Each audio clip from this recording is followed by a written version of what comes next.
প্রথম ম্যাচে হারের পর বাংলাদেশের বিপক্ষে হাই ভোল্টেজ ম্যাচে আবারও হেরেছে শ্রীলঙ্কা। ম্যাচে হারার পর শ্রীলঙ্কান ক্যাপ্টেন বলেন, মুস্তাফিজ ও রিশাদ থাকলে কি আর ম্যাচ জেতা যায়? মুস্তাফিজ সোলোয়ার কাটার বল করে আমাদের টপ অর্ডার ব্যাটসম্যানদের আউট করেছে। মুস্তাফিজের বল আমরা বুঝতেই পারিনি। আসলে মুস্তাফিজ স্পিনার না পেসার তা বুঝতেই আমাদের কষ্ট হয়।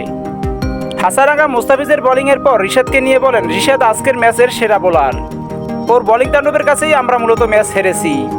দর্শক, প্রথমে ব্যাট করতে নেমে 20 ওভার শেষে মাত্র 124 রান তুলেছিল শ্রীলঙ্কান ব্যাটসম্যানরা।